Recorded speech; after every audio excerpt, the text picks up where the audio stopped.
में मात्र जो कर रहा हूँ वह आजीविका के निर्वाह के लिए कर रहा हूँ।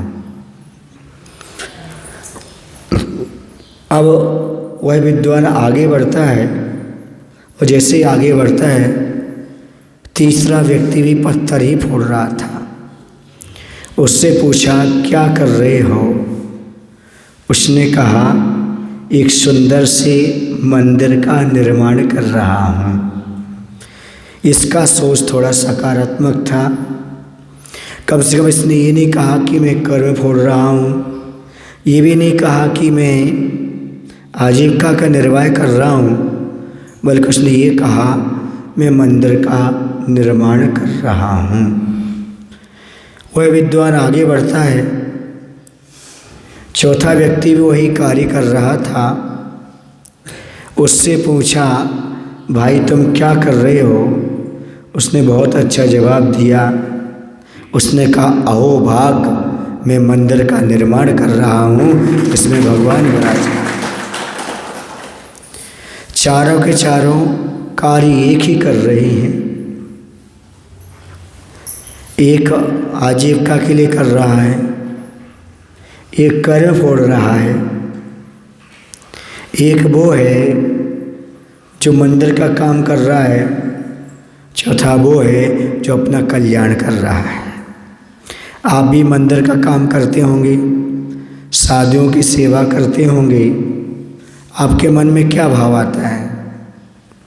मैं कर्तव्य कर रहा हूँ या कमेटी में हूँ इसलिए कर रहा हूँ, मुझे किसी ने पूछा है, मेरी बहुत लंबी पूँछ लगा दी इसलिए कर रहा हूँ, या किसी ने मुझे तिलक नहीं लगाया इसलिए मैं नहीं कर रहा हूँ, या मुझे किसी ने पूछा नहीं इसलिए नहीं कर रहा हूँ। आपका उद्देश्य क्या रहता है धर्म करते हुए? आपको मंदिर का काम करने को मिल रहा हो, साधु की सेवा बिहार भैयावती मिल रही हो, तो क्या भाव आते हैं? कोई नहीं आता इसलिए मुझे करना पड़ रहा है, या मैं पद पर हूँ इसलिए करना पड़ रहा है, या अहो भाग, मेरा सौभाग्य है कि मैं इसके लायक आ सका।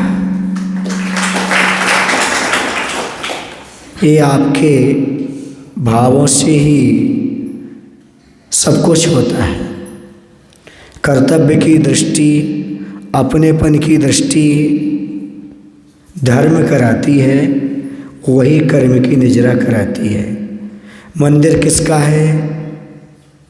समाज का है, कमेटी का है कि आपका भी है? भगवान को आप अपना मानते हो कि कमेटी का मानते हो? महाराज आपके हैं कि कमेटी के हैं? हमारे हैं। तो आपका क्या कर्तव्य बनता है? यदि महाराज हमारे हैं तो हमें आगे आना चाहिए कि दुनिया को देखना चाहिए कौन जा रहा है कौन नहीं जा रहा है। यदि आपने अपना माना है, जहाँ अपनापन होता है वहाँ सब कुछ देने के लिए तैयार रहता है आदमी, तन मन धन समय। क्यों? क्योंकि वो अपने हैं। अच्छा ये बताओ, यदि मिरज स्टेशन पर, सांगले स्टेशन पर आपको 2 दिन पहले मालूम पड़ जाए कि आपके रिश्तेदार ट्रेन से आ रहे हैं, तो आप क्या करेंगे? पड़ोसी को बताएंगे कि खुद जाएंगे? बोलो ना।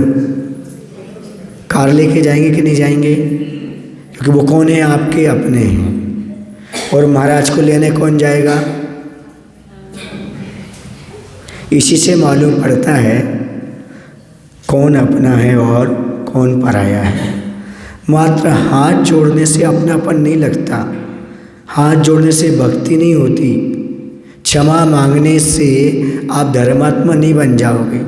मुझसे गलती हो गई, आगे नहीं करूँगा, ऐसे कहने से कर्म का बंध नहीं होगा, ऐसा मत सोचना। कर्म तो प्रत्येक जीव को बंध रहा है। महाराज के क्षमा करने नहीं करने से क्या होगा? पहले ये सोचो कि तुम सावक हो कि नहीं, तुम भक्त हो कि नहीं, तुम्हारा कर्तव्य क्या होना चाहिए, क्या हो नहीं होना चाहिए, आपका अपनापन क्या है।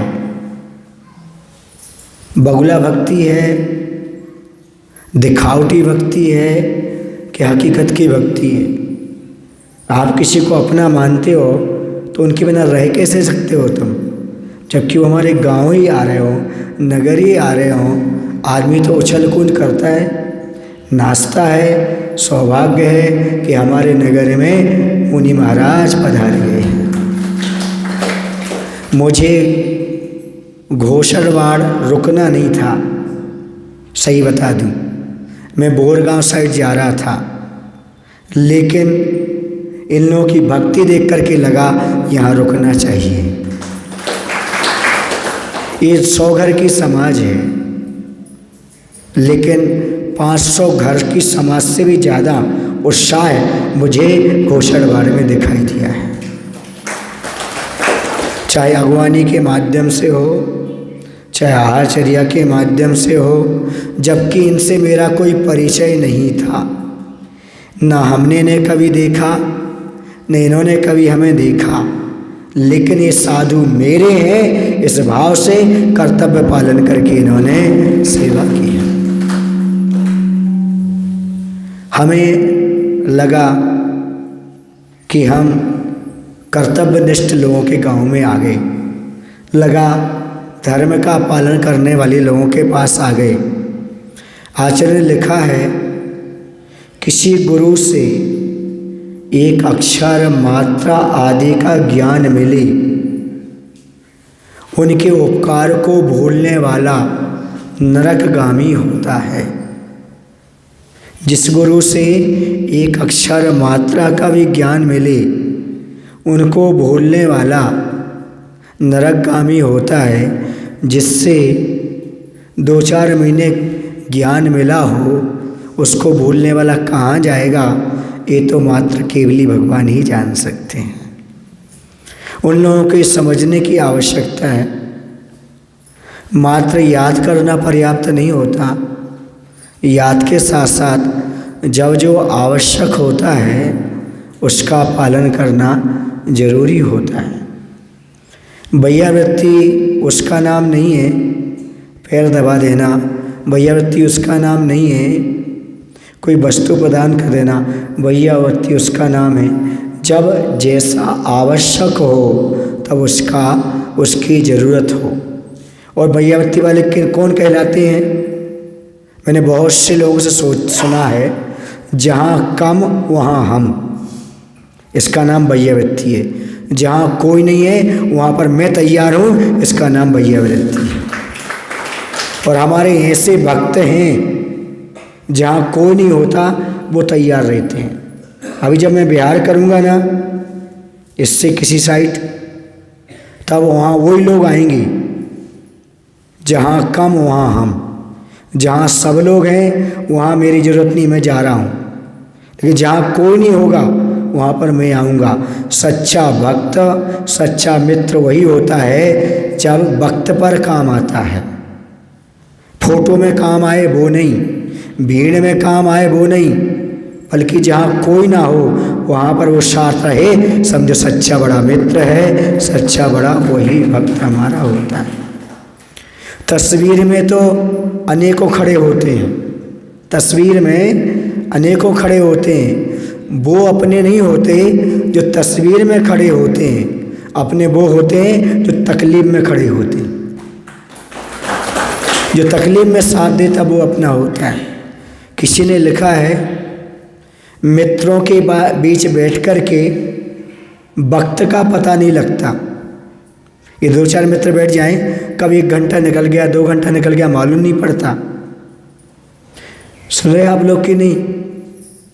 मित्रों के बीच बैठ कर के वक्त का पता नहीं चलता, पर वक्त से मित्र का पता चल जाता है। वक्त आने पर जो काम आता है वही मित्र कहलाता है, और जो वक्त आने पर काम नहीं आता वो मित्र नहीं कहलाता, वो कहलाता ताली मित्र। ताली मित्र समझते हो? ताली बजाने आ गया, खुशहाली करने के लिए, खुशामद करने के लिए, हम तो आपके ही हैं, धन्य हैं आप, ऐसा वैसा ही करने वाला, ये ताली मित्र होता है। दूसरे थाली मित्र होते, थाली। जहाँ भोजन की बात आती है तो भोजन में सम्मिलित हो जाते हैं। समझ आ रहा है आपको कि नहीं? तो कर्तव्यनिष्ठ होना अपने आप में धर्मनिष्ठ होने की पहचान है। जीवन में कुछ सीखो ना सीखो, कम से कम थोड़ा स्वार्थ का त्याग करना सीखो। यदि आप स्वार्थ का त्याग करते हो तो ही धर्मात्मा कहलाते हो। क्योंकि स्वार्थी व्यक्ति कितना भी अभिषेक कर ले, कितना भी पूजन कर ले, कितना भी स्वाध्याय कर ले, कितना भी गुरु भक्ति का नाटक दिखा ले, लेकिन धर्मात्मा नहीं होता। धर्मात्मा वही होता है जो अपने निजी स्वार्थ का त्याग करके कुछ काम करने के लिए तैयार होता है। स्वार्थवश तो कोई भी काम करने आ जाता है, स्वार्थवश तो कोई भी आकर के काम कर लेता है, लेकिन निस्वार्थ भाव से जो काम करता है वही सच्चा भक्त होता है। आज के प्रवचन का सार यही है कि धर्म को कर्तव्य समझ करके करें, मजबूरी समझ करके नहीं। भगवान को, गुरु को, मंदिर को अपना माने तो ही आप उनकी सेवा कर पाएंगे। क्योंकि अपनेपन में ही हम कुछ न्यौछावर कर सकते हैं। ये तो दूसरे के हैं, समाज के हैं, ऐसा सोचोगे जीवन में कुछ भी तुम्हें प्राप्त होने वाला नहीं है। पुण्य समाज को मिलेगा, धर्म समाज को मिलेगा, आपको नहीं मिलेगा। आप भोजन करेंगे तो आपकी भूख मिटेगी, समझ आ रहा ना? आप धर्म करेंगे आपको पुण्य मिलेगा, आपका कल्याण होगा। मैं तो बार बार समझा ही सकता हूँ और बता भी सकता हूँ, इसके बाद नहीं समझो तो फिर समझूंगा पंचम काल की बलहारी है। ये पंचम काल है, इसमें समझना मुश्किल है। क्योंकि इस संसार में स्वार्थी और दुष्ट प्रकृति के लोग बहुत होते हैं। उन्हें अच्छा भी उपदेश दो तो उन्हें बुरा ही प्रतीत होता है। दुष्ट को सांप की तरह होता है, उसे दूध भी पिलाया जाए तो जहर का ही वमन करता है। ऐसे ही धर्मात्मा लोग होते हैं, वही सच्ची राह को पकड़ सकते हैं, समझ सकते हैं, आत्मकल्याण कर सकते हैं। ये हमारा प्रवास जो चल रहा है ये उपादान से नहीं चल रहा है, ये निमित्त से चल रहा है। नहीं समझे आप लोग? घोषणवाड़ में मेरे रुकने का कोई इरादा नहीं था, मेरा उपादान नहीं था, पर इन लोगों का निमित्त प्रबल था, इसलिए यहाँ पर हमें रुकना पड़ रहा है। समझ आ रहा? और कितने दिन रुक सकता हूँ इसकी कोई सीमा नहीं है। सुन रहे आप लोग कि नहीं? कल भी जा सकता हूँ, 2-4 दिन रुक भी सकता हूँ, और कितना कैसा हो जाए। साधु भाई है, उसका कोई भरोसा नहीं होता है। जब तक मन रहता है रुकते हैं, अपना पीछे उठा के चल देते हैं। ना किसी से बनते हैं ना बनेंगे, उनका अपना धर्म है, उनका अपना कर्म है। साधु तो साधु होता है, किसी का नहीं होता है। लोग ये समझ लेते हैं मैंने इनको परचेज कर लिया, परचेज मैंने खरीद लिया। साधु कोई खरीद नहीं पाया आज तक। साधु तो साधु होता है अपने मन से, आज यहाँ कल यहाँ। मत पूछो हम साधुओं से, कहाँ है मका उनका, जहाँ आसन जमा बैठे वही है मका उनका। जहाँ आसन जमा लिया उसी को मकान मान करके चलिएगा। इसलिए घोषणवाल वालों, आप विकल्प नहीं करना कुछ भी जाने आने का, वो हमारे ऊपर डिपेंड है कब जाना कहीं। आप तो निवेदन करिएगा बस अपना काम। बोलो महावीर भगवान की जय।